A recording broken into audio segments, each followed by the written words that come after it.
অর্থাৎ ক্লাস 11-এর ছাত্রছাত্রীরা, তোমাদের মার্চ মাসেই সেমিস্টার পরীক্ষা। তো আজকে আমি ইতিহাস সাবজেক্টের একটি প্রশ্নপত্র দেখাচ্ছি তোমাদের সামনে, যে প্রশ্নগুলি খুবই গুরুত্বপূর্ণ সেমিস্টার পরীক্ষার জন্য এবং এখান থেকে প্রশ্ন তোমরা কমন পাবে। দেখে নাও। History class 11 model question semester 2, full marks 40 এবং টাইম হচ্ছে 2 ঘন্টা। তো প্রথমেই তোমাদের যে দাগে যেরকম উচ্চ মাধ্যমিক শিক্ষা সংসদে যেরকম প্যাটার্নটা দেওয়া রয়েছে সেই অনুযায়ী প্রশ্নগুলি সাজানো হয়েছে। হচ্ছে সংক্ষিপ্ত প্রশ্ন উত্তরগুলির উত্তর দাও। 3 4 12, এখানে 4টি প্রশ্ন থাকবে 3 মার্কে, 3 4 12। এবার হচ্ছে প্রথম যে প্রশ্নটি সেটা হচ্ছে বিজ্ঞান বিপ্লব বলতে কি বোঝো। 2 জ্যাবোদার রাষ্ট্রচিন্তা দুটি বৈশিষ্ট্য লেখো, তার ধারণায় রাষ্ট্রের লক্ষ্য কি। এরপরে 3 দাগে যে প্রশ্নটি রয়েছে, সপ্তম হেনরি প্রতিষ্ঠিত রাজতন্ত্রকে নতুন রাজতন্ত্র বলা হয় কেন। 4 কাকে কেন ধর্ম সংস্কার আন্দোলনের শুকতারা বলা হয়। 5 রেনেসাঁ বলতে কি বোঝো। 6 হুইচ শব্দের উৎপত্তি সম্পর্কে লেখো। 7 অর্থশাস্ত্রের মূল বিষয়বস্তু কি ছিল। 8 ভক্তিবাদ কি। 9 কোন ক্রুসেডকে কেন শিশুদের ক্রুসেড বলা হয়।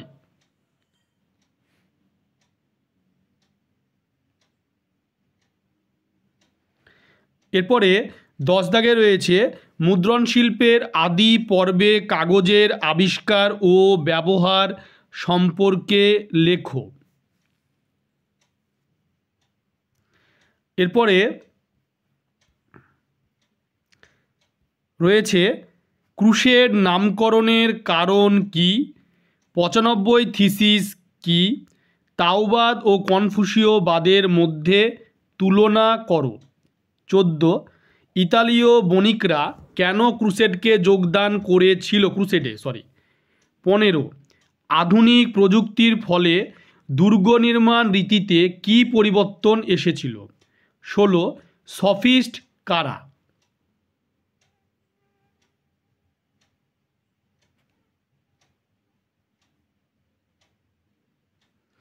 এরপরে প্রশ্ন রয়েছে বি দাগে সংক্ষিপ্ত প্রশ্নগুলির উত্তর দাও। 3 4 12, এখানে 4 মার্ক। 12 যে কোনো 3টি প্রশ্ন, মানে এখানে 4 মার্কের প্রশ্ন এগুলো। 1 ইউরোপে মুদ্রণ বিপ্লবের পটভূমি আলোচনা করো। 2 অর্থশাস্ত্রে বর্ণিত রাজার গুণাবলী সম্পর্কে আলোচনা করো। 3 প্লেটোর আদর্শ রাষ্ট্রের ধারণাটি বিশ্লেষণ করো। 4 ক্রুসেডের মাধ্যমে কিভাবে পোপের ক্ষমতা বৃদ্ধি পেয়েছিল। ইউরোপে মুদ্রণ বিপ্লবের পটভূমি, অর্থশাস্ত্রে বর্ণিত রাজার গুণাবলী, প্লেটোর আদর্শ রাষ্ট্রের ধারণা, ক্রুসেডের মাধ্যমে কিভাবে পোপের ক্ষমতা বৃদ্ধি পেয়েছিল।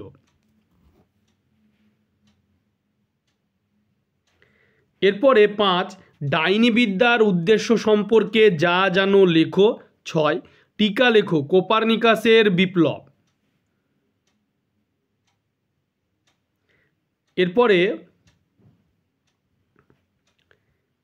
দেখতে পাচ্ছ মনশব্দারি ব্যবস্থা কি, এর বৈশিষ্ট্যগুলি আলোচনা করো। গ্যালিলিওর আবিষ্কারগুলি সম্পর্কে সংক্ষেপে লেখো। 9 রোমান রাষ্ট্রচিন্তায় সেনেকার অবদান কি। 10 প্রোটেস্ট্যান্ট আন্দোলনে জন ক্যালভিনের ভূমিকা কি ছিল।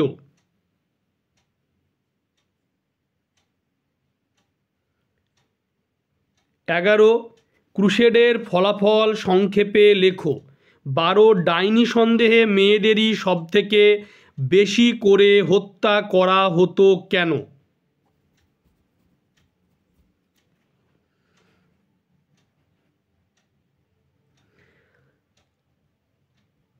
এরপরে সংক্ষিপ্ত প্রশ্ন উত্তর দাও। রেনেসাঁর বৈশিষ্ট্য সম্পর্কে লেখো। ধর্ম সংস্কার আন্দোলনে মার্টিন লুথারের অবদান লেখো। 15 ইউরোপে মুদ্রণ বিপ্লবের পটভূমি আলোচনা করো। 16 নয়া রাজতন্ত্রে টমাস ক্রোমওয়েলের ভূমিকা কী ছিল। 17 চীনে ম্যান্ডারিনদের নিয়োগ পদ্ধতি সম্পর্কে আলোচনা করো। রেনেসা, ধর্ম সংস্কার আন্দোলনে মার্টিন লুথার, ইউরোপে মুদ্রণ বিপ্লব, রাজতন্ত্রে টমাস ক্রমওয়েল আর চীনে ম্যান্ডারিন নিয়োগ পদ্ধতি। দেখতে পাচ্ছ প্রশ্নগুলি তোমরা সকলেই খুবই গুরুত্বপূর্ণ প্রশ্ন।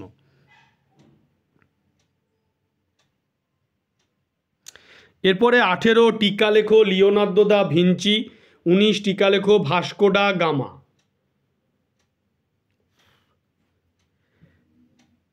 এরপরে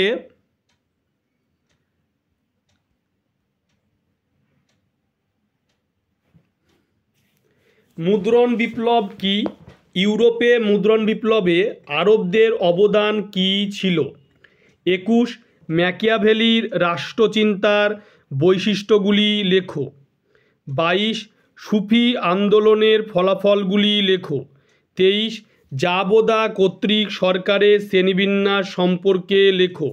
24 ইউরোপে ধর্মসংস্কার আন্দোলনের কারণগুলি সংক্ষেপে লেখো।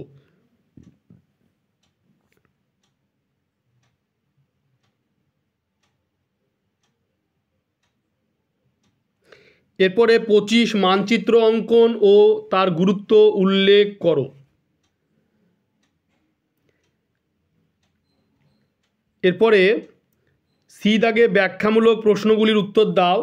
এখানে যে কোনো দুটি লিখতে হবে 8 মার্কের। 8 2 গুণে 16। 1 মুদ্রণ বিপ্লবের গুরুত্ব সম্পর্কে আলোচনা করো। 2 মনসবদারি ব্যবস্থা সম্পর্কে একটি নিবন্ধ লেখো। 3 ইকতা ব্যবস্থা বলতে কী বোঝো? দিল্লি সুলতানি রাষ্ট্রের প্রকৃতি কেমন ছিল? 4 ডাইনি হত্যার মতো নৃশংস ঘটনার পিছনে কি কি কারণ দায়ী বলে তুমি মনে করো?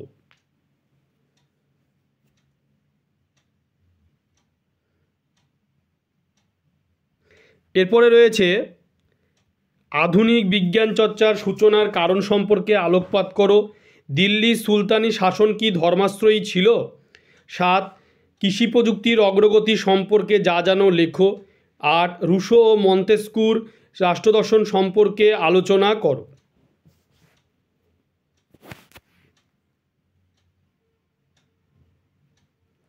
এরপরে রয়েছে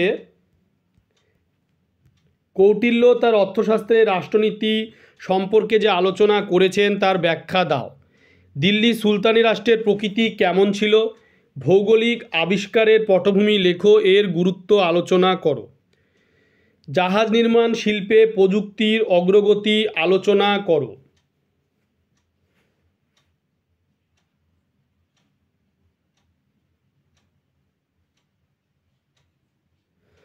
এরপরে সৌরকেন্দ্রিক বিশ্বব্রহ্মাণ্ডের ধারণা গঠনে গ্যালিলিওর, এটা বিশ্ব ব্রহ্মাণ্ডের হবে, গ্যালিলিওর অবদান আলোচনা করো। 14 প্রশাসনিক কাজ পরিচালনায় স্যাট্রাপ ও ম্যান্ডারিনদের ভূমিকা কী ছিল? আগ্নেয়াস্ত্র ও যুদ্ধের আধুনিক রীতিকৌশলের পরিচয় দাও।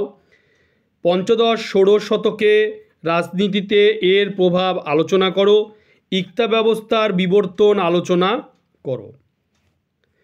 দেখতে পাচ্ছ সৌরকেন্দ্রিক বিশ্বব্রহ্মাণ্ডের ধারণা, প্রশাসনিক কাজ পরিচালনায় স্যাট্রাপ ম্যান্ডারিন, আগ্নেয়াস্ত্র যুদ্ধের আধুনিক রীতিকৌশল, 15 ষোড়শ শতকে রাজনীতি, ইকতা ব্যবস্থার বিবর্তন। তোমরা ভিডিওটি বেশি করে শেয়ার করবে, চ্যানেলটিকে অবশ্যই সাবস্ক্রাইব করে সাথে পাশে থাকা বেল আইকনটি তোমরা প্রেস করবে যাতে পরবর্তী ভিডিওর নোটিফিকেশান তোমাদের কাছে পৌঁছে যায়।